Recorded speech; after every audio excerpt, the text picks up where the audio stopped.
Welcome back to Exploring with Ash and Jake. I can't believe it, y'all, how close we're getting to Christmas. Is anyone else doing the countdown? Today we're going to be talking about Dr. Farid Fatada, a doctor who wrongfully diagnosed over 550 patients with cancer, and primarily those of color. Let's get into it.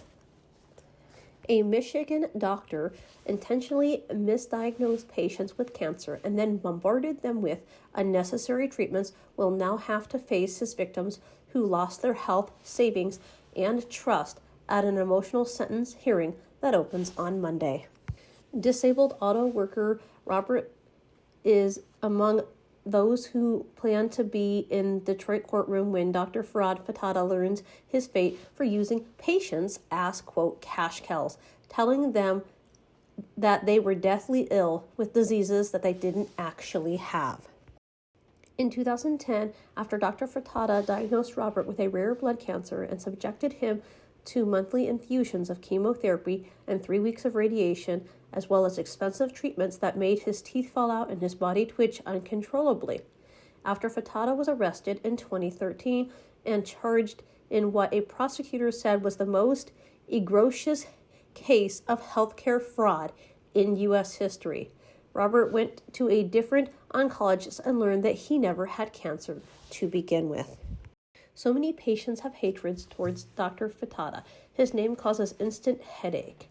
He gets my stomach turning, another said. It's hard to explain the things I want to do to that guy. I couldn't say in public. I hope that he gets life in prison. 45 years just isn't enough. Federal prosecutors are seeking a 175-year sentence for Fatada, who pled guilty to fraud in September. Not just any type of fraud, medical fraud, admitting he raked in millions from insurance companies for needles treatments at 7 clinics in eastern Michigan. Dr. Fatada, who lived in Spaulding Mansion in Ritzy, Oakland Township, and ran several upscale clinics across eastern Michigan, declined to comment, though his attorneys at the sentencing memorandum drafted by his lawyers is under seal. The hearing that will determine whether he spends the rest of his life in prison opens on Monday in a federal court in Detroit and will last at least 4 days, with a parade of victims set to testify against Dr. Fatada, who turned a small one doctor's office into a lucrative medical empire in less than a decade. A doctor who worked for Dr. Fatada gave information about him to the feds and said justice for the victims will come not only in the form of a long prison sentence, but through change to prevent a repeat of this type of horrific torture and medical fraud and malpractice towards patients. We need to uncover the correct and fundamental reasons behind the collective failure our medical system at all levels, which enables this despicable fraud to continue for such a long time, said Dr. Sol Mongale. The breadth of Fatada's misdeeds was laid bare last month in a sentencing memo from prosecutors who revealed for the first time that a total of 553 people allegedly got unnecessary treatment amounting in 9,000 injections or infusions that cost insurance companies and patients millions. Patty Hester was diagnosed with cancer-like condition called medioplastic syndrome by Fatada in 2010. She says the doctor told her she was terminal, but refused to put her on a bone marrow transplant list and instead gave her iron infusions and a drug for endodeficiency disease. Wow, never heard of that. Endoimmune deficiency disease. He told me I would die from cancer or a secondary infection if I did not take these injections. Hester was found out other diagnoses were bogus after Fatada's arrest. There was no evidence that I had MDS.